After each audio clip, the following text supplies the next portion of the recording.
something, huh? I got my phone with me when I get it's gone live notification. I can do that. Yeah, let's try tweeting it out. I don't think Abe's expecting us to do anything tonight. No. Let me. I haven't exactly talked about it. I haven't exactly been on social media either. Oh my gosh! I just got a notification. Oh God, I'm getting fat and old. I'm getting. Look at that gray.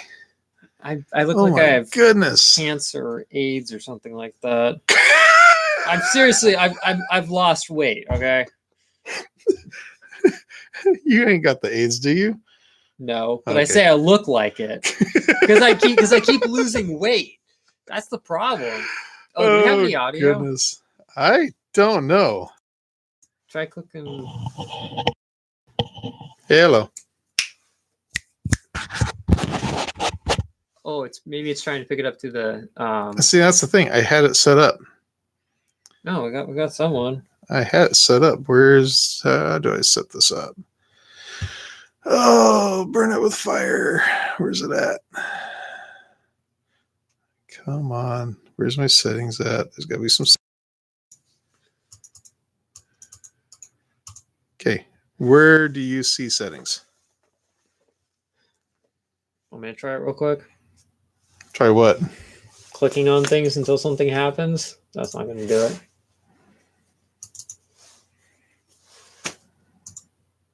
No. That's not it. Can anybody hear us? Must be going through that over there because I don't think. Actually, it is working. Oh, it is? Can you let us know if you can hear us? Because we're not seeing much movement on the microphone on this end. That's the problem. Yep, it's a live stream. We've knocked the mic over. How you doing, 3D Print Viking? How you doing? Yeah, we're trying to figure out where the audio is supposed to be. Let me see if I can hear anything. So the sound is good. Well, cool. Okay, so all we're seeing over here are 2 dots on the screen. It's just going like from 1 dot to 2 dots. And usually whenever we do a live stream, usually you see it run up all the way or, 3/4 away or something. We're only seeing 2 dots. So as long as you guys can hear us, that's all good. What's up, Ashley? Welcome. Wow, how you doing? Can I give her a wrench? Yeah, she should have a wrench already. Oh, we'll find out. Add moderator. Oh, welcome to the wrenched world, Ashley. Why does it look all hazy? I think it's the glare from the lights. Let me move the camera down just a hair. That's what we get for not live streaming forever. This is what I get for going down. That's still looking horrible. Oh well. Is it? Oh yeah, it's glare off of that. It's glare.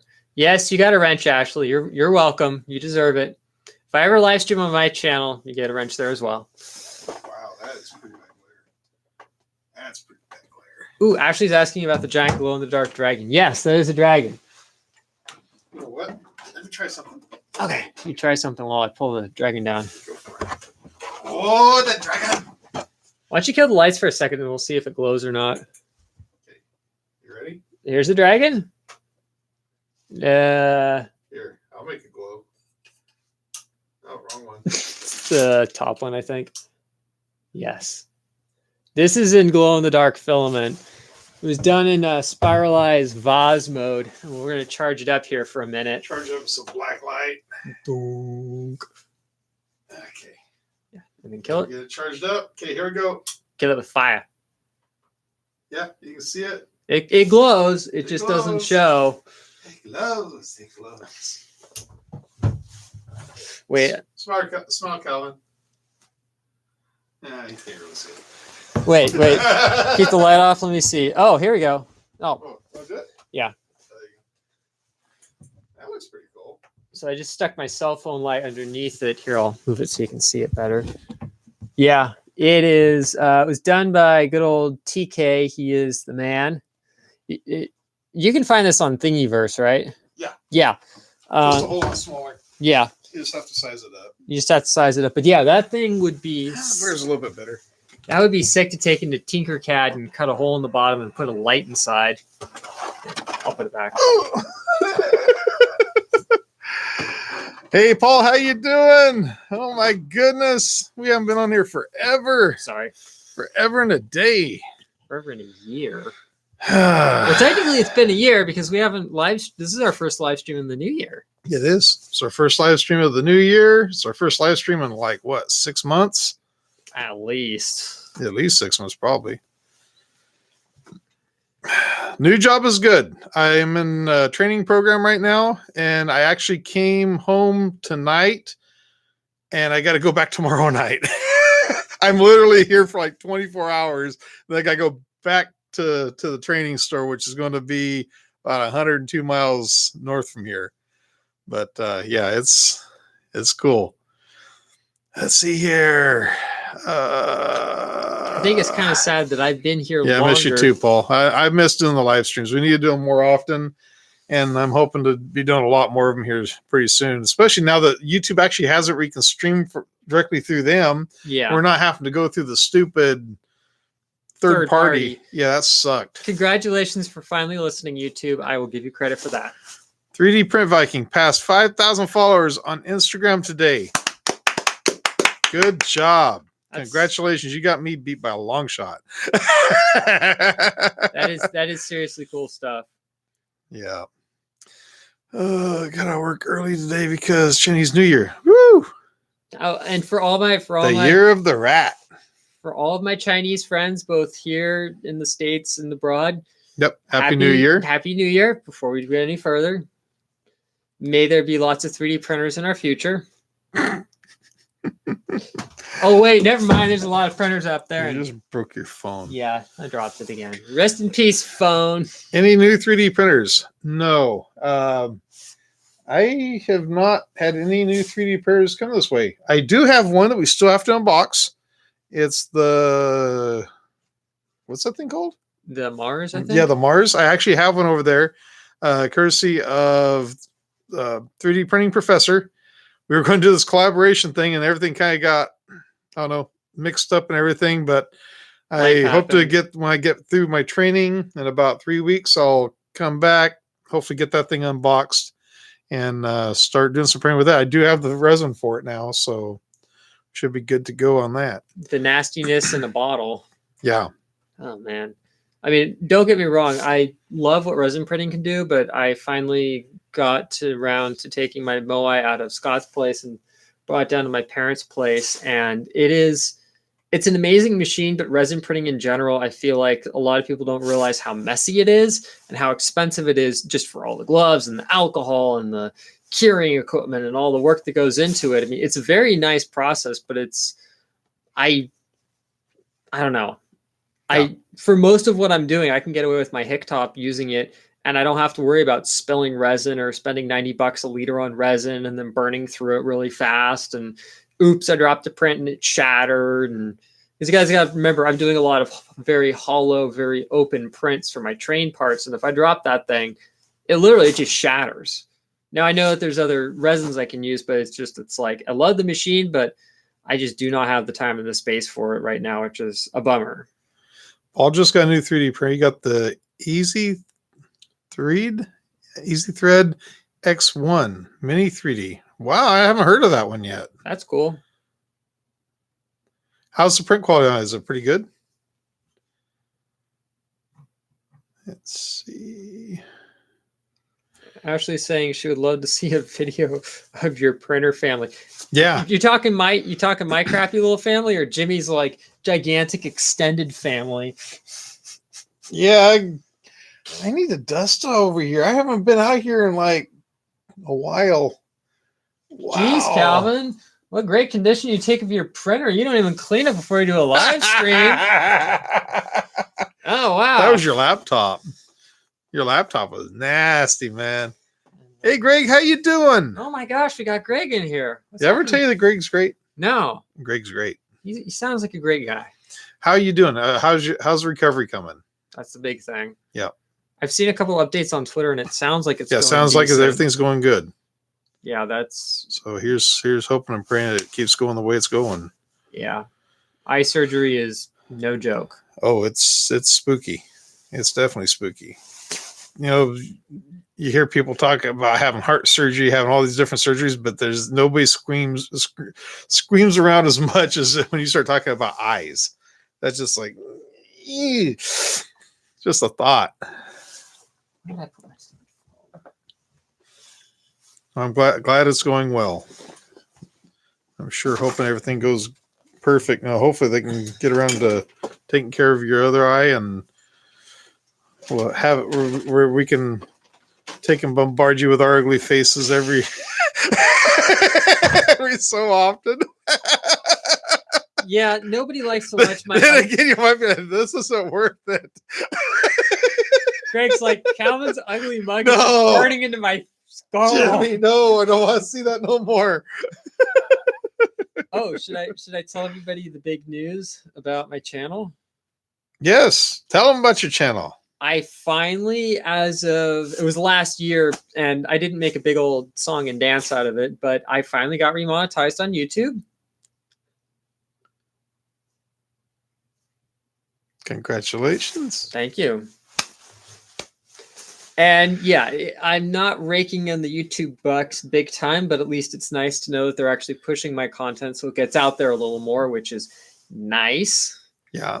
So. We woke up Theresa. Oh boy. And now this stream just went 18 plus. Theresa's up in the house. Oh, up in the hizzle. Sorry, Dad, if you're watching this. Teresa came in, so it's all going to go. How you doing, Theresa? How you doing, Richard? Thank you for joining us. Yeah, I don't even know. Did we even tweet this out? I tweeted it out. Did you? I did, because I'm a good person. I did that. Oh, you're one of those good people. I'm a very good person. Let me see if I can find your tweet so I can just retweet your tweet. I tagged you in it on purpose. Oh, there I am. Oh. Okay, I retweeted your tweet. And if anybody wants to watch it, I just posted the link to when I went skydiving the day after Christmas with Danielle and her brother. The day that Calvin jumped out of a perfectly good plane. I don't know why you would do such a thing. It's actually okay. Jimmy still thinks I'm a nut, and to be perfectly honest, he has full right to. Because it is one of those things where I won't lie. I will not lie. It was thrilling. It was amazing. I'd love to go and do it again. So if you really want to send me and Danielle skydiving, throw the money. And I'm not even joking. It's expensive, but it is amazing. But if you guys want, I'll explain to you what it was like, because it's one of those things that it's like you can explain it, but when you go and you do it, it's two totally different things. But it is the most incredible experience if you're into that sort of thing. Oh, Theresa. Oh, I missed you.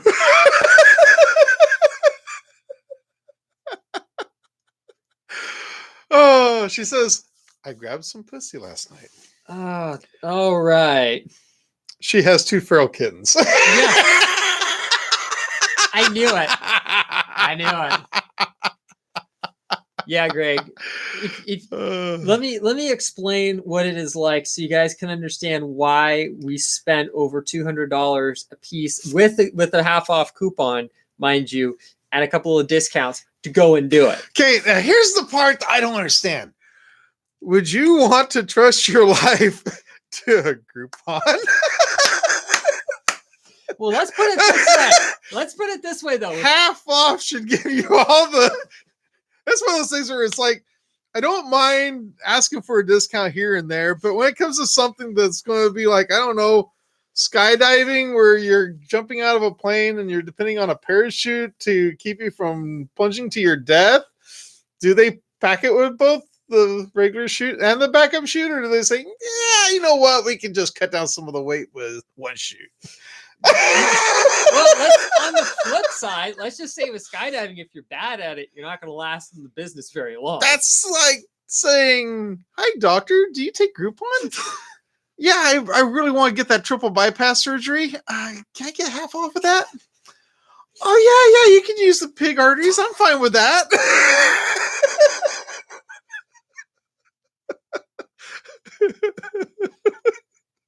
No, God, you are so wrong. Oh yeah, that's a great idea, Greg. Just jump out of the airplane and pray you grab onto it in time.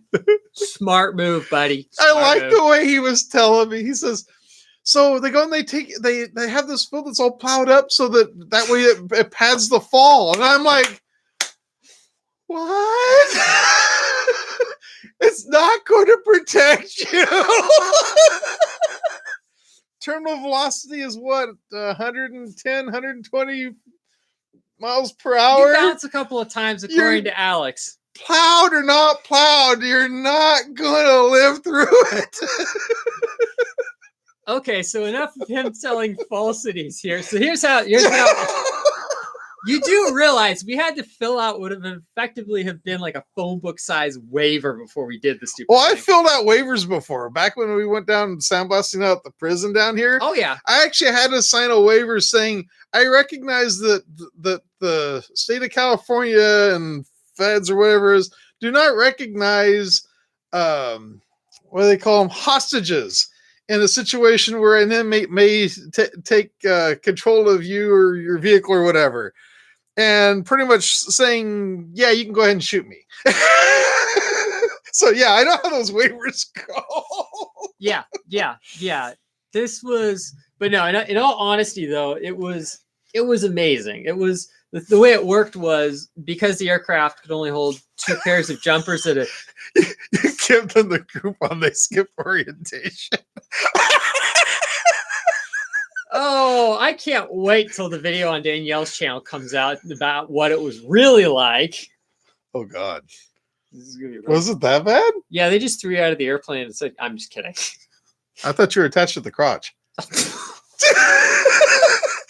Oh, that's right. You said it was attached at the chest and the waist, wasn't it? Yeah, he's Oh my kind of in gosh. there behind you, you know. Come on, Calvin, let's jump. Come on, let's jump. You clearly have not watched any of the videos, have you? Yeah, I saw a lot of. Come on, Calvin, let's jump. Come on, 1, 2, 3.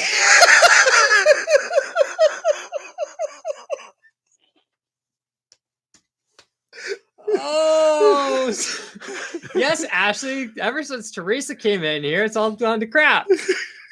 No, but in all reality, though, it was the way it worked was after you signed your life away and Jimmy standing in the corner going, "You idiot." The way it worked was we went out to the aircraft, got in there, and I got lucky because when I went, because it would only hold 2 pairs of people at a time, I got to jump with the second by myself and with one other person I didn't know. So what happened was I got the window seat. I got to sit right next to the little roll-up door inside the Cessna. So we're getting up to altitude, and I'm like, yeah, this is great. This is great. And then we get up to jump altitude, but Alex kind of yells at me, okay, I'm going to open the door, but we're not going to jump yet. I'm going to check to make sure it's clear. Then I'll tap you on the shoulder, and we'll get out and we'll jump. And I'm all, okay, that's fine, it's fine. Opens up the door. Oh, dear God, 10,000 feet is high up. But at that point, it was just kind of like, I was just like game on. It's like, you know what? The adrenaline's going. I know if anything, here's the take in my opinion. If anything's going to go wrong, at least I went out doing something I absolutely enjoyed. And you know what? It was worth it. Up until the part was going, no!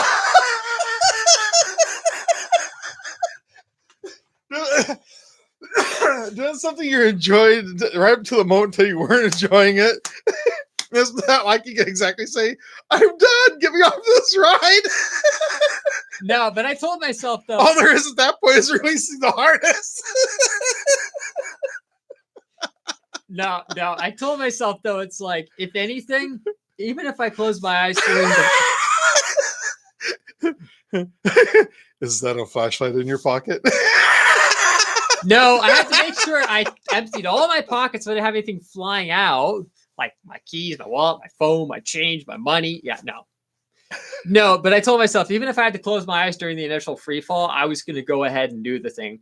But I kept my eyes open the whole time. It was when you're free falling. The crazy thing is, once you start to fall away from the aircraft, once the aircraft's gone, you have no sense of speed other than the wind going by you and the sound of that. But because you're so high up, it doesn't even look like you're falling. So it's this weird sensation. Your brain goes, I'm falling, but you're like, don't see anything that I'm falling, which is why you see Alex constantly checking his altimeter just to make sure that we hit our deployment altitude. Then we pull the chute, and all of a sudden it goes from super loud to just like you can carry on a normal conversation. You got the parachute flapping as it's opening up above you, and you're just like, dude, that was nuts. So then the really cool part was I had absolutely no clue about this, but once we unfurled the parachute and all was good, he's like, do you want to fly the parachute? So I'm like, sure. He goes, do you get motion sick? I'm like, honestly, I've never gotten that way, but if I start to feel a little bit, he goes, oh yeah, that's fine. That's fine. He goes, well, you know, we can kind of fly the parachute around like this if you want. So it was really cool because we actually got to kind of like spin it around and go back and forth and kind of like, the cool thing is because you're on the end of this long thing, the parachute itself isn't moving much, but you can pull some serious G's in like a spiral descent. It was absolutely amazing. Just, yeah, Jimmy's over here like, I'd never do it. Nope. Nope. If I ever do it again, I'll make sure you're at the landing site. So you can be down there with your camcorder going, yep, there's that dingbat Calvin. Up here it comes. What an idiot. I ain't doing that. Gets down there. So how was it, stupid? Why'd you jump out of a perfectly good plane? No, in all seriousness, though, all of us, me and Danielle and her brother Tyler, were all like, if we ever get the money to do it again, we would totally go back and do it. Because for me, it was nice because I don't get out and I don't do crazy things very often like I used to. And for me, it was nice because it just kind of hit like a reset switch. When have you ever done anything crazy? I've driven a train before. That's not crazy. That is crazy. Not talking about jumping out of a plane. I'd have to say that's gotta be crazy. It was fun though. I used to be able to be there with a shovel the wheelbarrow to scrape you up. along with Jesus and Jose and everybody in the field down below going, oh, there goes another one. What are you doing? Trying to find a phone charging cable. Oh, is your phone about ready to die? No, I'm just nearing there. Oh, okay. Everybody's wishing me a New Year. Whatever. Yeah, Teresa, you're horrible. Yeah, you can just dig the little grave and put the little prepaid. Greg's silently over there thinking to himself, or he could take him to Yosemite.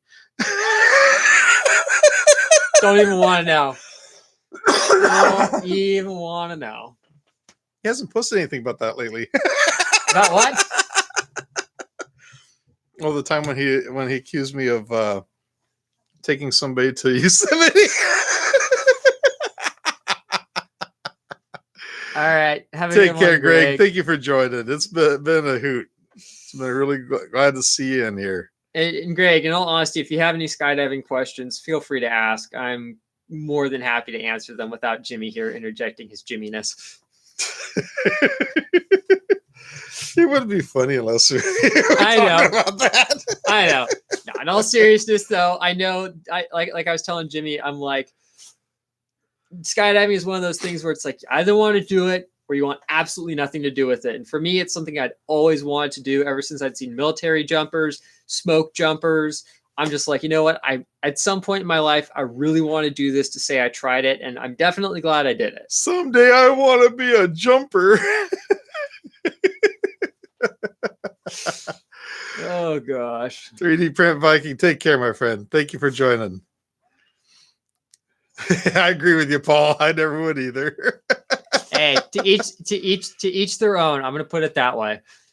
Teresa was saying a friend of my dad's used to be in a skydiving club. They have shoot fails more often than you want to know about, and the next plane still goes up. Yeah, I mean, honestly, It's one of those things though where it's like when you're doing something like that, you're full well accepting that it's you know, they have as many safety precautions as they can. Yeah. But like I was telling Alex, I'm like, we could die in a car crash, driving to the airplane. The plane could crash and take off and we all die. The plane could go down in the air. But it's like, at the end of the day, it's like you can either live your life fearing everything, or you can live your life and go out there and do something. Everybody's going to react differently. Or you could drill a hole straight into the ground. Oh, dude. Do you say to yourself, if you see it's going to happen, you just like... I mean, to be honest, though, even with a partial shoot deployment, it's enough that it can at least slow down your descent a fair Yeah. bit. So the thing is, it's like pretty much at that point, it just becomes trying to pick a soft spot to break your fall. And a Yeah. lot of people have survived full parachute failures just because of how they landed and what they landed in. You know, it's definitely very risky, and it's something you have to definitely keep in mind. But it's like if you're willing to accept the risks, it's like any other extreme sport. It can be very enjoyable, but it's that risk is what makes it so rewarding. Yeah. Teresa, was that the tanker from over here from the States that you saw? That was really sad. Yeah, it was. I mean, that's another super dangerous thing though. Flying over fire is you've got all kinds of wind turbulence that you Not can't to predict. mention the and- smoke. yeah, Blocks your visibility. there's so many factors that play a role in that. That the fact that they can even fly over that is incredible to begin with. So Yeah. mad respect to those pilots for doing what they do, because I've seen them doing it before in person. It is insane what they can do. Oh wow, you're there. Everybody's where it took off from. Oh man, Wow. that's rough. I almost went to an air show one year where the Blue Angels had a fatal accident. I wasn't there, but I saw it, and it pretty much shut down the air show for like 4 years. It was sad. Oh, it was a dust storm. That'll Wow. do it. Dang. So since we usually talk about 3D printing, Oh yeah, well, what's that? I have this one model I've been trying to print for a few months now, and I've kind of come to the end of my rope on it. Can I show it, or is it going to make the stream demonetized? Well, that was the first one, and that's actually the exact same model as the one I was trying to print that keeps failing because I was trying to just do the parameters. This one's got infill. It is chunky. That thing's heavy as it could be. Yeah. But the thing is, it tried to print with all the motors and stuff in it, and it just didn't do right. The thing is a weird model because it has this stupid internal geometry that doesn't even need to It be sure there. looks bad on camera, dude. I know. That's why I asked if I should pull it out or not. Ooh, It's supposed to be that Starship SpaceX. from SpaceX, yes. And the model on Thingy the computer looks great, and then when you start to print it, it's got like problems with it. So I finally tried doing it just for stylize the contours, and the problem is when it gets up to there's a hole in it, Yeah. and that's when it completely fails. Goodness, that looks horrible. Let's Yeah. take that off camera. So Richard was asking, and I replied in the chat. You guys still playing? Thank God it's not pink. Okay, just before that, Richard asked if we're still playing with the GTEC M machines. No, I have a GTEC A10M that I'm converted to a GTEC A10. I still have my GTEC M, and I don't have a problem with it. I had worked with other printers after that, and I just haven't had a chance to get back to it. But with all honesty, as much as I love the GTEC M machines, and I would really like to try out that three-color machine. Yeah. The mixing head is one of those issues where it takes so much Time. if you're mixing the colors together to make a transition effect. This one's a really horrible transition effect But it because proves it the ran point. out of filament partway through with the pink, I believe it was. Yeah. So it's the reason why it's kind of hollow around there. But even then, the biggest problem with it is the fact that one, it's not super consistent, and two, the fact that you're going to have that toothpaste tube effect where one side's going to be more blended than the other. But Yeah, I mean, but that's honestly when it comes to the mixing head, it's meant for mixing colors. yeah, Now, when you're trying to do a 2-color or even a 3-color print, the purge tower independently. required is so chunky, it's such a waste of material. It's the same problem. That's when and if you ever try a independent extruder, IDEX, yeah, like the Hick top. yeah, like the Hick top, That thing's amazing. I would love to see G-Tech come out with one like that. Yeah. But if you use two separate heads, the prime tower then is just literally just a prime tower. You just need to get it just started enough so that primes up that nozzle so it go right over do it. The amount of material it takes to do it is so minute, you're not wasting that much. But whenever you're having to take and you're having to purge all of that color out, you can't do it just in the infill alone. Yeah. There's so much in that mixing head of it and that nozzle and the little assembly and all that. It's got to squeeze all that color out and then the new color. Yeah. It just becomes a really big waste of material. And that's my only, looking back at it, that's my biggest issue with it. But when it comes to just a mixing head, mixing 2 colors, mixing 3 colors, it's a really good idea. I mean, it looks cool. I'm in a little bit different of a boat because I was trying to go into it to see if you could use it with, say, in my case, I use poly support a lot, which is the breakaway from Polymaker and just straight PLA. And in my case, I could not reliably get the thing to work with the support material because the layer, it would mix itself into the filament and cause a lot of layer adhesion issues. But for me personally, I don't use it anymore because I was having a lot of unreliability with that. But I'm also not trying to do fancy multicolor prints like Jimmy. So I'm in a completely different boat. So the main reason why I'm converting mine from an M to just a straight print, just a straight single color, is because I don't have a need for that. And I'm also working on upgrading the machine a little bit. So I'm eventually going to give it off to a friend of mine who's into model trains and wants to get into 3D printing. But I told him, don't buy a printer. I'll fix this up. I actually am slowly working on a video series for it, talking about how this is what I feel. If you really want to have a good entry-level budget machine, these are the few modifications I would have made to it. Yeah. Hey, companies, this is just a little general. This is not to say that one is better than the other, but this is just my opinions on what would make a really nice entry-level machine that does not really cost a whole lot. Add mesh bed leveling to the firmware. It's an option if people want to use it. Put on a better, I'm converting mine to actually have an E3D clone hot end just because that's the most reliable. Yeah. And a couple of other little modifications like that. Just, I'm not a huge fan of the super plate, so I'm tossing that, and I'm just going to put some PEI on there because that's the most reliable. Just little things like that, and it just kind of is like, hey, it's it is what it is. But at the same time, it's like my usage application is totally different. But if any of you guys saw my tweet about the model train stuff that I had printed on the Hicktop, using the PLA and the poly support before it gets sent off to Sculpteo, that works really well for me because I can prototype the parts, I can photograph the parts, I can check the parts fit. Then I can take those models and send them out, and about 2 weeks later and 20 to 50 bucks later, I've got the finished parts. I can double check everything works. If it does, then I can send that out for production.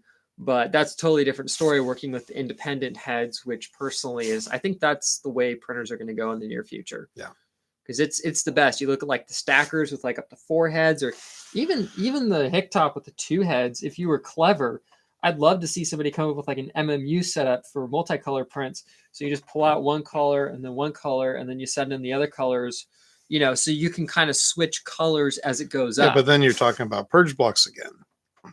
Not necessarily. You've got to really purge all that color out of the. Well, what I'm talking is if, say, it's like a 3 or 4 color model, but there's distinct areas where the color changes and it only does that once. Yeah. That's what I'm talking. I'm not talking like an MMU setup where you're constantly, or a palette. I'm just talking like if you really needed to do something with like 3 distinct colors, yeah, but you only had 2 heads, something like that, you could get away with it easier. But yeah, obviously purging becomes an issue. But I mean, on my Hicktop, I tend to just use an ooze shield as a purge tower because it does double duty. It primes the nozzle and it wipes off any of the boogers from the filament, and I'm done. So she says, "Nice, you should make a horror short on my printer." Oh, yeah. Mr. Carroll Science, how you doing, my friend? Spent way too much Thank you time for on that joining. thing. Way too much time. Then again, Ashley, you have like 10 other printers coming in to take its place anyway, so it's no big deal, right? Every time I turn around, dude, she's buying another printer. I don't know what I've really. Done. I've created a freaking monster. Oh God. Sorry to Ashley's parents if you're watching this. I'm really sorry what I started with your daughter. I don't know what happened, but all I know is all This of sounds like sudden a whole buying different printers. conversation, dude. This sounds like a whole different conversation. And I know what happened. The next thing I know, printer and another printer and another printer. I'm just like, okay. Yeah, you're I'm addicted. so sorry, Mr. and Mrs. Chip Builds, but I'm sorry for what I did to your daughter. What? Dad, I think I'm cool. I mean, I'll put it this way though: if anybody wants my old mixing head, hit me up and pay for the postage, and it's yours. Oh, how's it going? How's it going, Chris? I need to talk to you about potentially going out at some point, dragging Danielle along to go check out that telescope because I seriously want to go and do that. Yeah. That Richard was so said, fun. want to love it, but it's just so sensitive. It reminds me of an old Spectrum computers. Don't move or talk near it or it'll crash. Yeah. I never had that big of an issue with mine, but I also know that they, my biggest problem with all 3D printing companies is that they come out with a model and then they start changing it. They never change the model, but they keep changing it. And 6 months later, it's a whole different machine than it was 6 months ago. than the one I got. Yeah. For instance, The artillery is a good example. the G-Tech A10. Just the A10. That one came with an E3D clone hot end on it. And after that print, after I had that printer and after I made my videos with it, I start finding out that the hot end was changed over to that flat, squared off looking hot end. That's what I had, and I never had any good luck with it. Yeah, and that's not what this one has. This one's got an E3D clone on it, and the thing prints amazing. Yeah. And every printer manufacturer is doing that. They're taking the same exact model and they're tweaking it, and they're tweaking it. Well, after you make tweaks to it, it's not the same printer. Yeah. I hear Jay's 2 cents mention that a lot whenever he's talking about the graphics cards. They'll send him a graphics card to do a review on it. He'll do a review on it, but then the graphic card or whatever comes out to the market, something's different about it. You know, there's CUDA cores or whatever. Yeah. Something changes from here to there, and that one doesn't have the same Specs. whatever as this one had. Yeah. So he got to the point where it's like, don't send me a card from day one. I want The production. the production run. If it doesn't come in a production box that's going to be to the public, I don't want it. Yeah. And I agree with him because, it's misleading is what it is. but the thing is, those graphics card companies, when they finally bring something to market, it's the same. Yeah.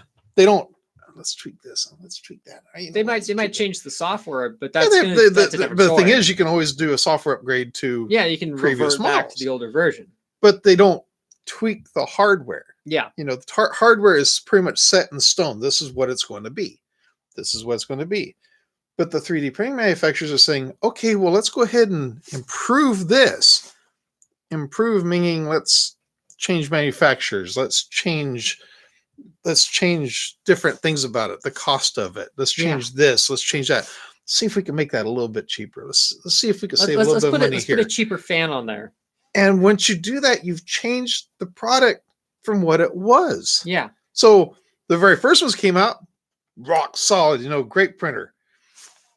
6 months later, As it's and the becoming thing more is, popular, the videos, this. as they age, you say, okay, well, this video is 6 months old, or this video is a year old. And look, I can still buy it. Yeah.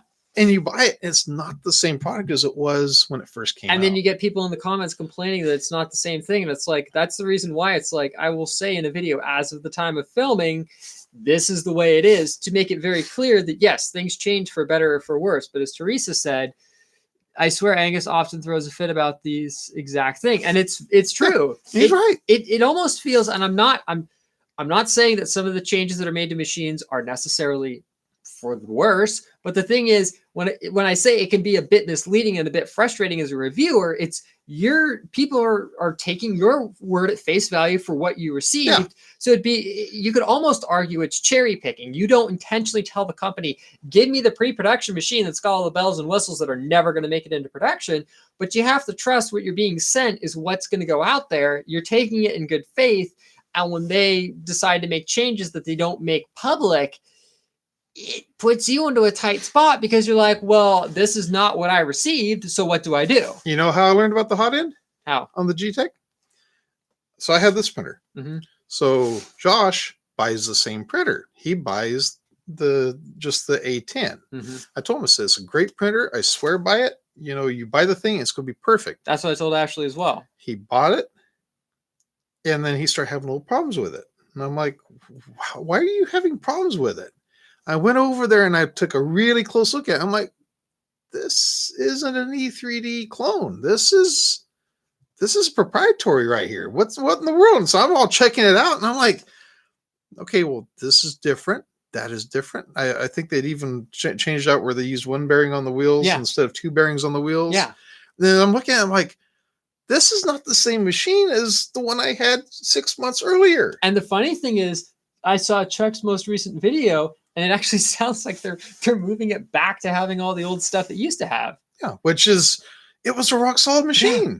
I mean, because here's the thing that I feel really bad about to this day is because I did the same thing with Ashley. My only issue with the machine that I've got here is the fans that they use on this isn't just G-Tech. This is all Chinese. Even on 3D well, printers. actually on my Ultimaker, I had the same problem. Okay, so it's apparently for all 3D printers. At this point, they use the cheapest cooling fans that they can possibly find. I realize that a certain size fan is going to have a limited market. It's going to have a limited number of manufacturers. Yeah. But I would love to see a 3D printer company come up and say, you know what? I'm tired of hearing the complaints about loud fans. I'm tired of hearing about the fans giving up after 6 months. Yeah. I'm going to put Noctua fans on it. Or not even Noctua, Wissen. Knock the price up $50. Yeah. But put something on it so that it's obvious when you sell it and it's in the customer's hands, that thing's going to be rock solid for at least a year, 2 years or more. Yeah. Because it's quality. That will win over so many. That's one of the reasons why people swear by Ultimaker. They swear by Ultimaker because they are a rock solid machine. Well, also it comes with really good customer support. Yeah. That too. Same way with G-Create. Yeah. They are a rock solid machine. You're paying a premium, but you're getting a premium product. Right. And I realize we're talking about Chinese printers. I know we're talking about printers that to Americans, they consider, the Chinese are cheap. They don't have to be. They're learning slowly. They don't have to be. They can put the quality in it. They just need to quit going for the low ball price and start going for the better quality. Well, also we the consumers need to stop buying the lowest ball machine because that continues, that perpetuates it. That brings me to another point. Well, it's gonna get fun. Man, you need the Old English support table. Oh, I know, it's getting horrible. There's glue on my table over here. What's up boy. with that, Calvin? It's not my fault. There wasn't glue there earlier. Okay, so I unfortunately belong to several forums on Facebook. And I keep seeing where it's not just artillery. I see it a lot on artillery, but it's not just artillery. Where people go and they say, I bought this 3D printer and look at it, how it came, and it'll be a bent frame, or it's going to be something broke in the box, and it's all messed up looking, and it's nasty, and the bed's broke, and this and that. And they're like, I bought this printer and look at this piece of garbage they sent me. This company's horrible. And then when you start questioning, okay, well, let me ask you this. Where'd you buy it from? And they go and they show you a listing on Amazon. And or name one. GearBest, Banggood. And it's like, okay, well, here's this is just for instance, a Artillery 3D Sidewinder. Yeah. Okay. We all know that they're about a $450 to $500 machine. $450 to $550, depending upon where you buy it from. Okay. Give or take. But we know that they're minimum $450 and up. Now, all of a sudden, this person's on here complaining about this printer. It's all broken up in the box and it's horrible. And they spent $277 on it. And how did you get that for $277? Did you talk about United States denomination? They're like, yeah. And then it's like, show me that listing. And then you look down at the fine print and you see returned or refurbished. Or as is. And it's like, quit spending a low ball price expecting a premium product. It's like, yeah, use a little common sense. If it's too and good realize to be true, the majority of this brand printer goes for $450 to $550. You know that there's that $100 span depending on where you buy it. And you see something for $300, there should be a little bell going off in your head saying maybe this isn't the best place to buy that product. yeah. Now, one thing I keep telling Calvin, it's like I'm getting to the point where I'm a firm believer in, if I go to a store here in town and I buy a product and that product is broken the box, I take the box back up to the store with my receipt and I say, this was broken the box. I either want a replacement or want my money back. That's just something that we do. It's unless you bought something as an as-is open box. Yeah, you buy it as an as, it's got the yellow sticker on it saying clearance or this or that. Guess what? You get what you get. Yeah. But you go and you pay full price. Say a TV set. This, and it's missing that. And it's empty. And you need that. And this thing is empty. Oh, no, it's not completely empty. But almost. You know that it's been used, but you bought it as brand new. You take it back to the store with the receipt and you say, excuse me, but that's not newer. It's missing parts or something.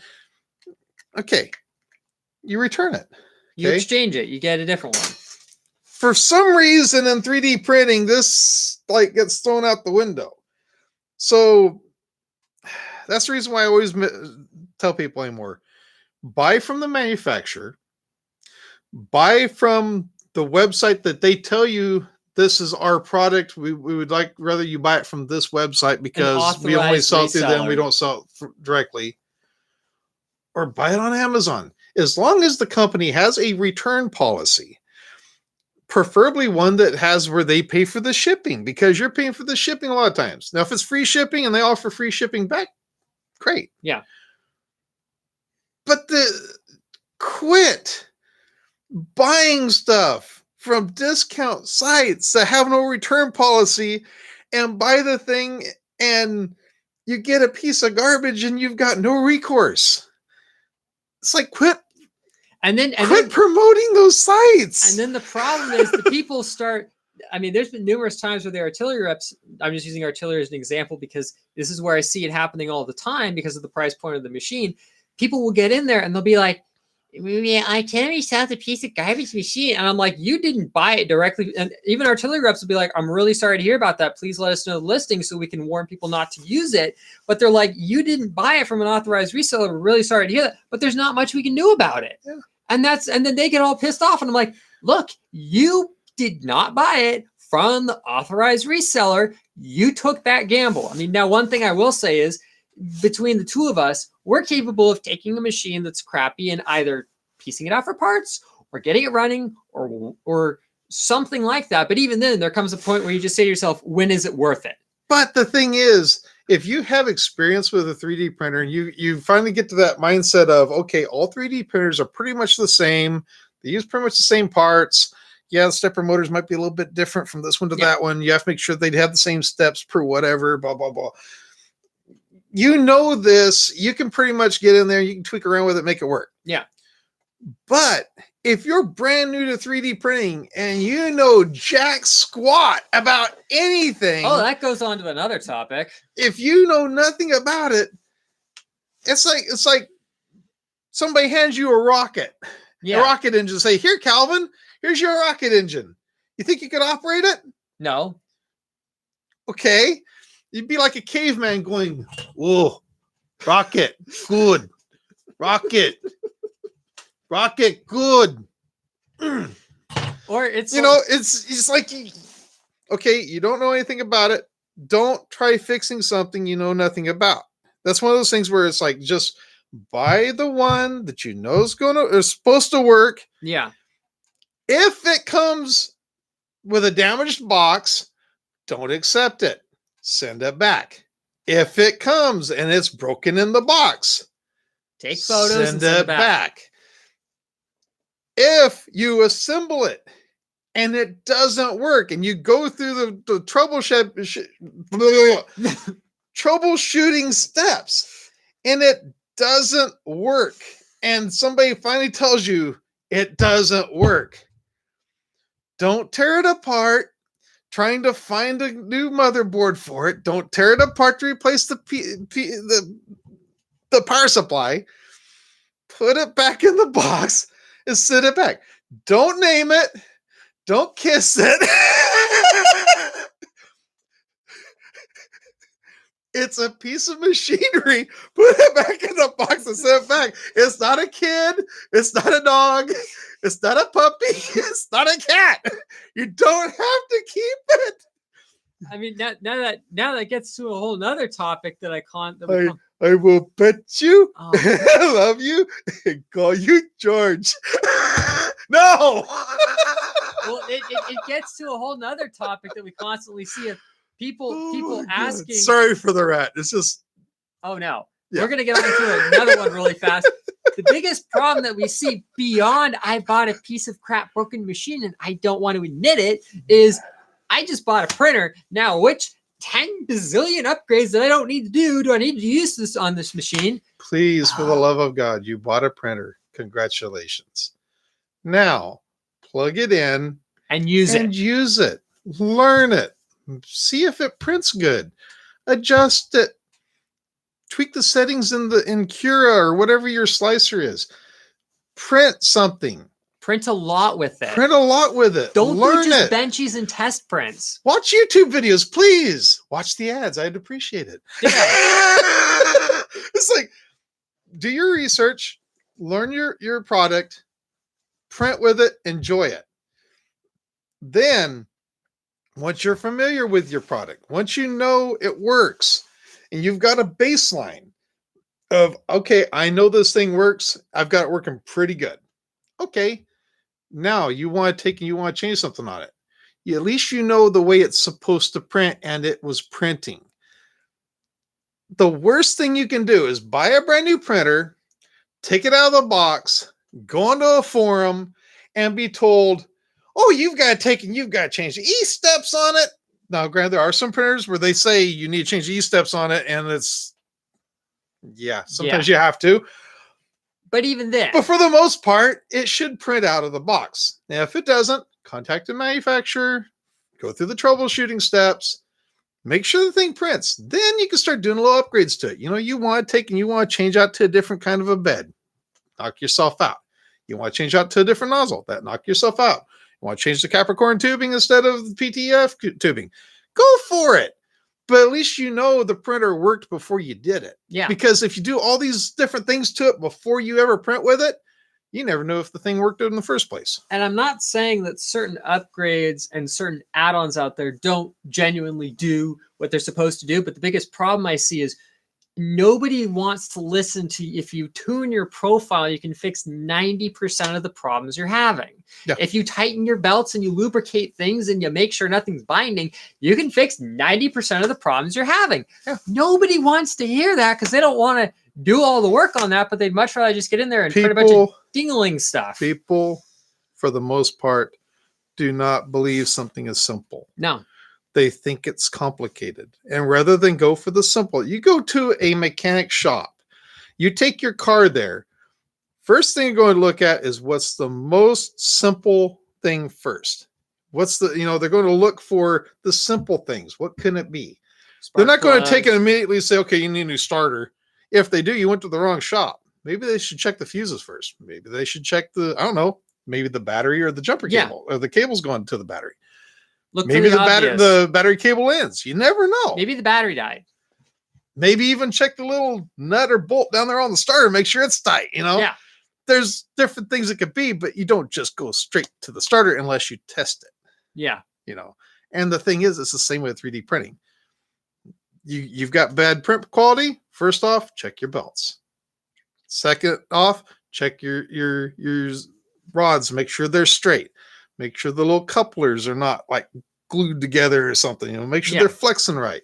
There's different things you do rather than saying, oh, I got to replace all the wheels on it with polyurethane with the diamond cut bearings and this and that. And I've decided I'm going to go with the new fangled, what are those new rails called? Linear rails. I'm going to go with linear rails on it. And okay, so you just did $150 upgrade on your printer. Did it make any difference? Did it make any difference? Probably not. Oh, no. Did you ever tighten your belt? Why would I do that? Or the other problem is, I find this is the biggest problem I see is people taking a Bowden machine profile, dropping it into a non-Bowden machine profile, but they're taking all the wrong settings and they're putting them on the wrong machine. And that's the biggest other issue I see is people constantly complain about bad print quality. I'm like, well, what are your slicer settings? And they're posting up bed temperature way too high, nozzle temperature way too low, retraction settings all over the place. Printing at 300 millimeters per second. And I was like, well, I know this printer's a fast printer. 300 millimeters per second? Really? And they're trying to print something like this big around, and you're like, it isn't going to work. Yeah.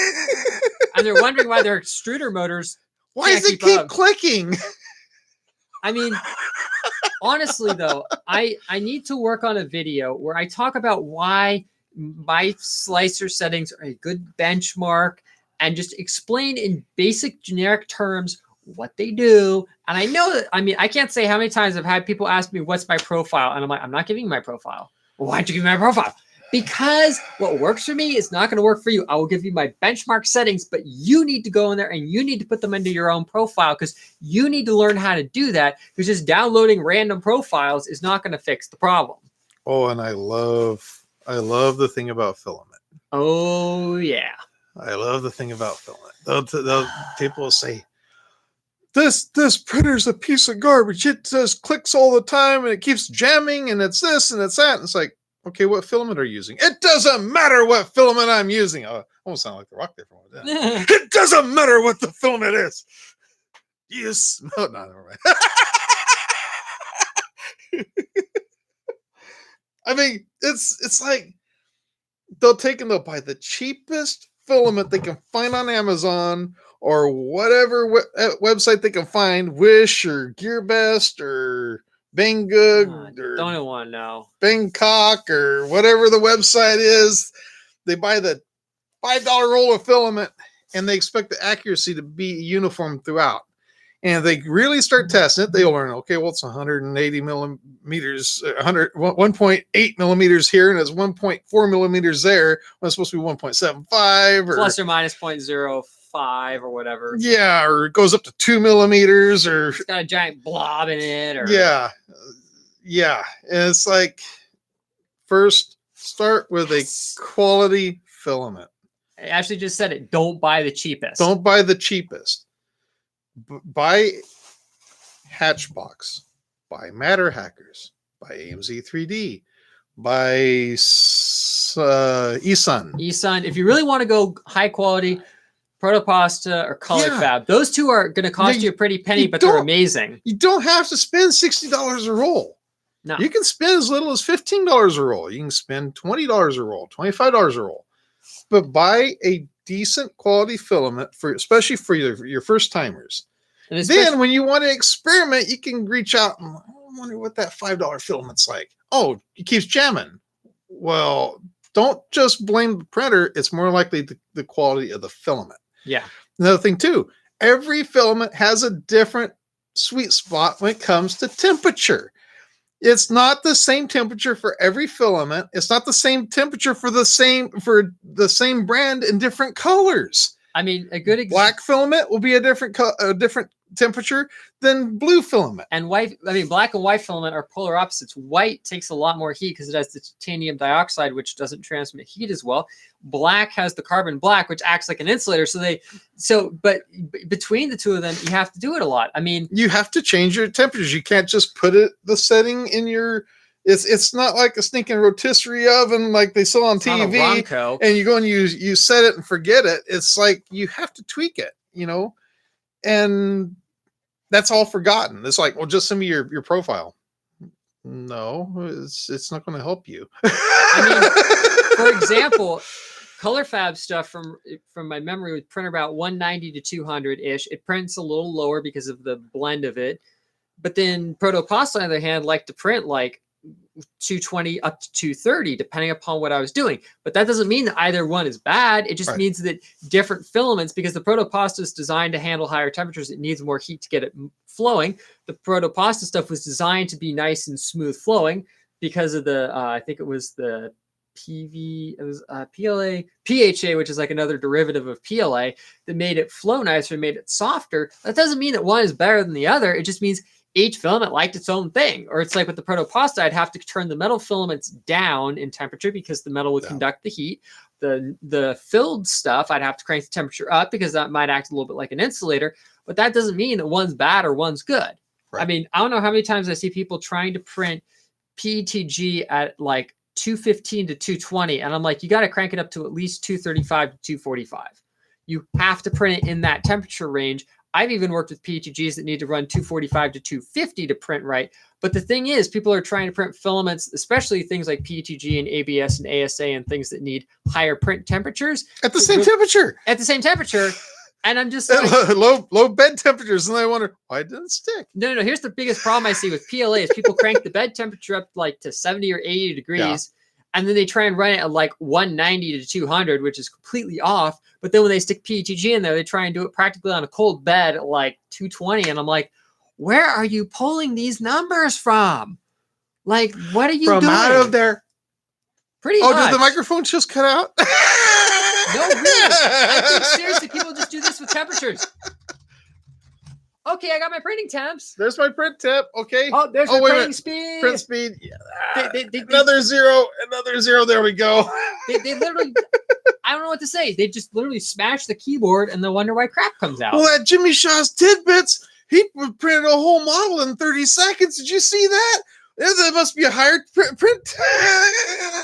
Maybe I should start putting on there time lapse, X amount speed. I mean, I've actually put in a couple of videos of. I could swear I put in there took 8 hours. Yeah, it took 10 hours. But nobody reads that. No. Oh, look how fast that went. Oh my goodness. I mean, here's the thing that I love to do though. When people complain about how slow 3D printing is, like when they got to do a 24-hour long print, I'm like, I pay companies very good money to take their sweet time over 2 weeks to make me a print. Don't come and complain to me. You know, I blame cats walking on keyboards. I think the cat walking. I gotta say, I gotta apologize for being on a rant tonight. It's been a long few weeks. Everything's good. Today was my decompression night. I just need to decompress. Honestly, though, I haven't even been on social media that much lately. No, I mean, when I say this, I'm not saying this that we should throw shade on noobs. No, who don't know what they're doing. But at the same time, I blame those who know what they're doing for taking and pushing noobs into doing what they do. It's the experienced ones that are just sticking it to them. Here's my problem. When I go on printing pages, I see people who claim that they're experts up and down, but yet I look at their history and they have nothing but problems that they can't solve. And yet they're giving people terrible advice. And I jump in there and I'm like, what are you doing giving this person advice? You do not know what you're talking about. It's like having a YouTube channel and somebody makes a comment on there saying, your video sucks. I can make a better video than that. And then you click on their thing and they have no videos. And it's like, yeah, nice try. Okay. I'm just waiting. In fact, I'm going to subscribe to your channel. I'm waiting. Go ahead. Make a video, please. I appreciate it. Yeah. Oh, still no video. Wow. It's been 2 years now. There's still no video. What? I thought you could make a better. Oh, how about just make a video? Yeah. I mean, and the biggest problem I have is when people are posting up bad information and me. Take care, Paul. Thanks for joining. A good one. The biggest problem I have is when me and other people who have a lot of clout on that page get in there and say, this is wrong. This is not good advice. And people want to get in there and bicker with you in the comments. And it's like, look, who's the one who's got a printer that can press go, come back 12 hours later, and the print finished? It didn't turn into spaghetti. It didn't freak out.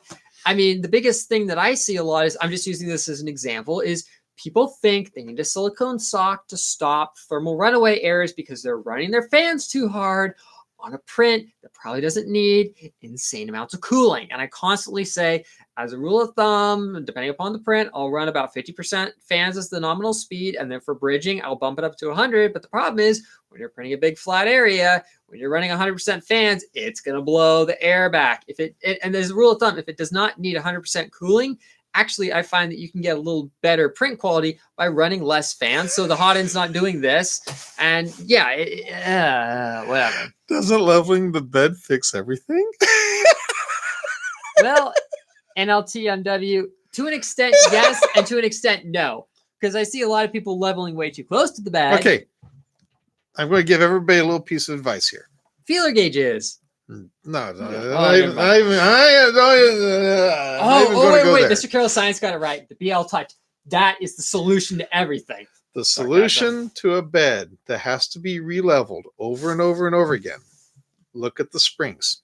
You know what? Let's just bring a printer over here and let's look at the springs. Let's see here. Which one have I not printed with for a while? Which one do I need to adjust anyway? Let's just go ahead and go with the G-Tech. The G-Tech 810M. Yeah. Okay. Let's see. Oh, wow. What am I doing here? Oh, boy. Oh, goodness. I'll move the camera down. Yeah, that's all right. Right there. Let's see here. Can we see those springs? Okay, see those springs down there, right? Yeah. So if you have a printer that doesn't want to level and stay level every time you go do it, the level's off. You want to check your springs. Now, this one here, I don't know if you can tell, I'm having to really squeeze that to make it go down. Most printers, when they send them to you, you're going to notice you're going to be able to go like that really easy because it's going to have about half the travel of that spring before it stiffens up. Spring's going to start out that long. You're going to have to take them down about that far before they become a little bit stiff. God, this sounds horrible. What you want to do is you want to take and tighten your wheels down until you get down to where you're having to squeeze that. About half compression. About half compression. And then once you do that, you want to just go to home on your control pad or whatever it is, bring it down to the home level. Check your level. You're going to notice there's going to be a huge gap between that nozzle and there. Next thing you want to do is you want to take your Z-stop, move it down a little bit. If you can measure between there and there, fine, but just move it down a little bit. Rehome it. Once you get it where it's fairly close to that where it's not touching, but it's fairly close, then you can loosen them a little bit and level it. Once you do that, you will not have to level your bed near as often because with those springs compressed, once everything warms up, those springs are not going to take and fluctuate with the heat of the bed. Yeah. Because they're under compression. Or the weight of a print or removing it or anything like that. Yeah, and that's where everybody goes wrong. They get the printer out of the box, they level the bed, and they print. And that thing will just wiggle all over the place. Oh, yeah. And the thing is, once it heats up, those springs are going to take and they're going to warm up and they're going to kind of sink a little bit. They're going to soften. They're going to soften because of the heat. But if you put them under compression, they can heat up and everything else, and they're going to stay about the same. They're not going to take and change on you near as often. I told Josh about that. And he did it on his printer. He's like, I never have to level anymore. Yeah. Like, yeah, because now you have them under compression. Unless you put them under compression, they're not going to work. They're not going to work. You're going to always have to re-level it. And then they say, oh, I'm going to put BL Touch on it. Well, guess what's going to happen whenever you put thing. BL Touch on it? Those springs are still going to move because you go and you level it and it does this little thing. And then once they warm up, little spaghetti springs start moving around a little bit. It's not going to work. I mean, the thing that I will also say, And I was told I was an idiot for saying that. well, they can Not by Josh, but by other people. They don't believe that. They're like, nope, that's not the way it works. Oh, really? you can. Then how come I could take that printer right there that we took off the desk earlier? I could put that thing right up here, hit print, and it's going to start printing without having to level that bed. How come I could take this printer right now, put it up here, and start printing on it? It's because I compress those springs. Look at those springs. Yeah. These things are compressed. Oh yeah. But see how much pressure you have to give it? A lot. You have to, I mean, my other thing that I find really annoying is people. I'm just annoyed. It's not just the fake experts. I'm just annoyed. No. It's all good though. The other thing though, the other thing though that really bothers me is when people literally get hung up on, well, my first layer doesn't look perfect. And my retort to that always is, well, did your print stick? Well, yeah. Well, that's the main point. The print should stick. Worry about perfecting your first layer later on. The big thing is if you can't get your print to stick, you have a bigger problem. Once you get the print to stick, once you get comfortable with it, then you can kind of work it from there. But the problem is people just want the first layer porn. And I'm like, that is total bullcrap.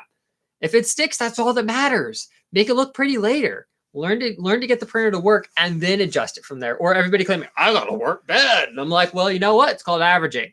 It's not rocket science. I need to be able to touch. Whatever. It's not going to fix it. And a lot of times, even though you level the bed and you start a print, you'll notice where, like you said, the bed's not completely even. That's when you just kind of adjust it a little bit.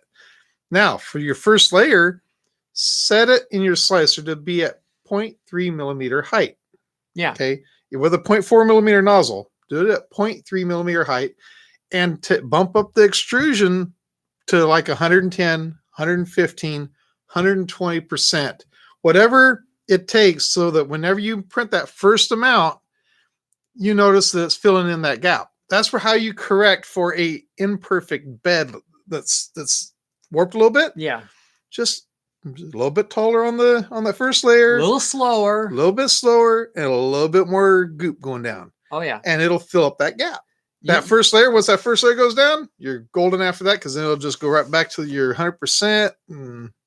I mean, I can't say how many times I've seen people trying to print a first layer at 30 to 45 millimeters a second. And I'm like, hey, Ron, how you doing? I do like 15 to 25 millimeters a second, but that's on PEI, so I can get away with it. But even then, it's like you need to slow down the first layer a little bit to get it to stick. There's just so many things that I guess for me, because I had to learn them myself, they're intuitive to me. But when you try and explain to people, you need to go a little slower and maybe up your first layer height a little bit and maybe up the flow a little bit. People are like, well, I want to do that. I'm like, what? It works. If it works, and it's been working for us for effectively centuries in the 3D printing community, why do you think that your idea is so much centuries better? In the 3D printing community? Well, I mean, ever since the beginning, we were kind of doing the higher and slower first layers. Okay. But the centuries? Point, really? I'm being a little sarcastic. But the point is, if we've been doing it since the beginning of time, now we're going to the beginning of time for the 3D printing world, why is it that you who just stumbled upon this at the beginning all of a sudden think that when God said, let there be 3D printing, that's whenever everything started. Yeah, whatever. The point is, He said, let there be light, and there was light. And there were solar panels. And he said, let there be water. There was water. Yeah. Let there be 3D printing. Ron gets it. My point is, in the timeline of 3D printing, yeah, when we first started out in 3D printing, oh my gosh, if people saw the beds that we had back in the day, like you look at the bed on my Thingomatic, that thing looks like a Pringles chip. But you run the first layer slow, you run it high, maybe you run a raft, and you know what? It works. It works. But it's just trying to get that across to people that your way, I understand, you might think your way works, but take it from somebody who's been in this for years. Maybe we know a thing or two more than you do, and if we don't, we'll admit it. And goodness, why taking the high road like this, man? Come on. No. No, No. no. I'm just gonna roll around in my Pope Mobile and just diss on You must everybody. listen to us because we are the expert. Oh God. I'm just gonna roll around in my C-Dub Mobile and just, dab on all the haters and just be like, what's up? Pretty much. Yeah. Screw you. Screw you. Screw you. You're cool. See you later. I mean, in all honesty, though, as much as Whatever happened to those guys? Are they still around? I don't know. Was it the Paul brothers or wherever they were? Boy, them pieces of interestingness. No, but in all reality, though, it's like as much as I don't mind teaching people how to do things, at the same time, I just feel like I'm constantly telling people how to do basic stuff. And it's just like, go watch a video. Go watch Jimmy's video. Go watch Tom's video. Go watch Joel's video. Go watch Joe's video. Go watch Maker Noob's video. It's like there are so much info out there. You can't look it up. Might as well just box the printer up and send it back because clearly you're not in the right mindset for The this. problem is nobody watches YouTube anymore. They only go on Facebook. Whatever.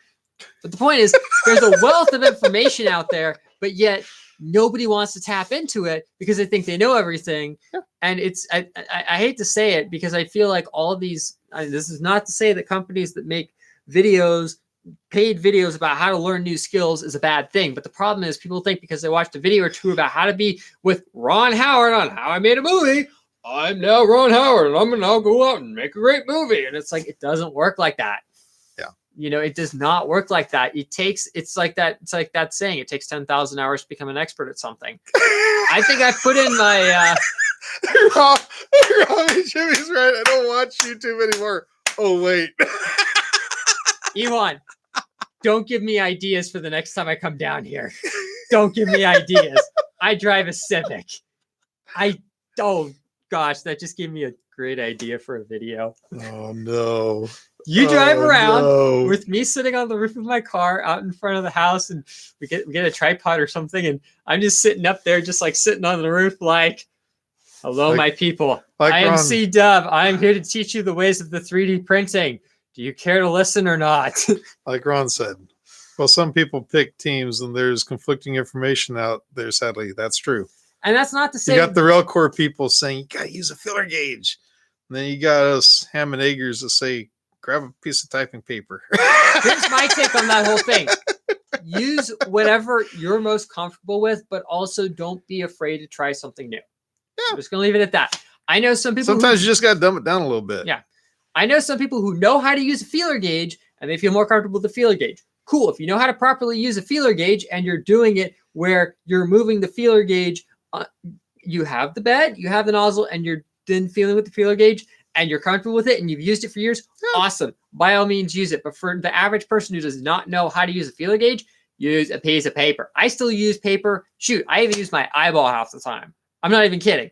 I'll just eyeball the nozzle. How do you get your eyeball between the nozzle and the bed? Just stick your head low. If I see a gap, it's good enough, and then I just adjust the knob while it's doing the first layer and call it done.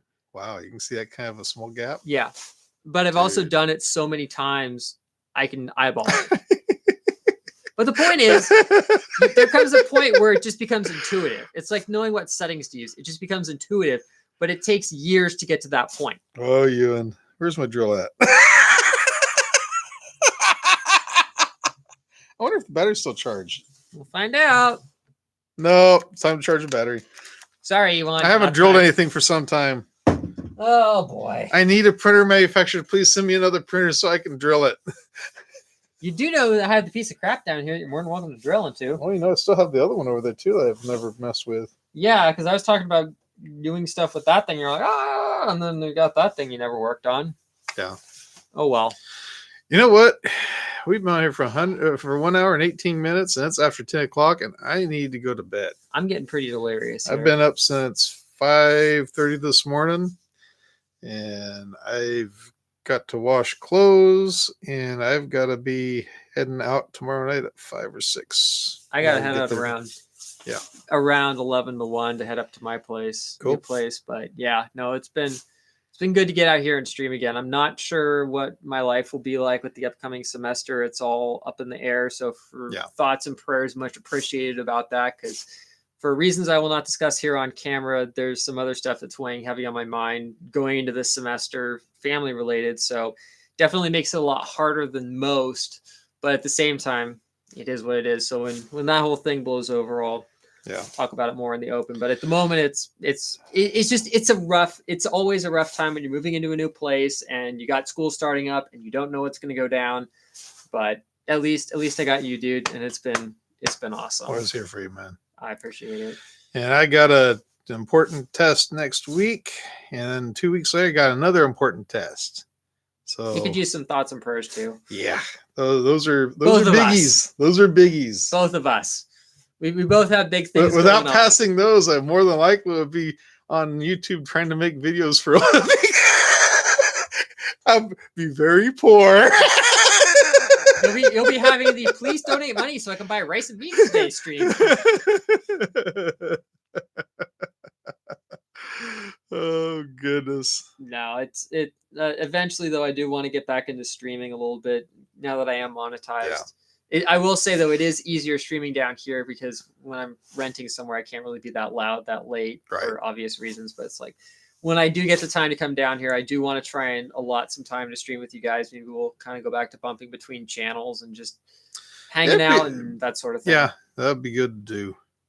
Okay, man. It's been awesome. I will see you next week or whenever. Come on, man. Don't leave me hanging. I'll probably see you tomorrow. Guys, thank you very much for joining us. Sure appreciate it. It's been you guys awesome. take care, and we will catch you next time. Have a good one, whenever that is. Yeah. Hopefully soon. Yeah. Take care. Bye. Peace. I clicked in stream. What the? It's not. What? It's not. Stop being. What the? Oh. And. Okay. So how do we stop it? Try exiting out.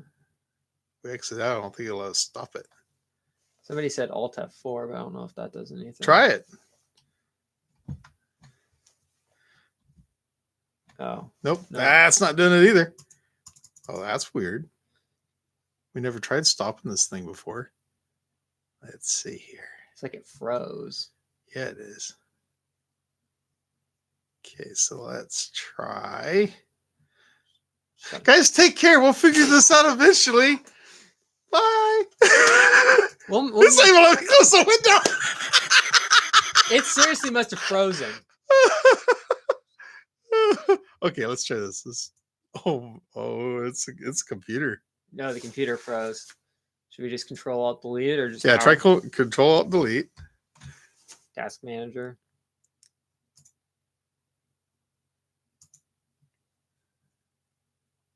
Wow, this is weird.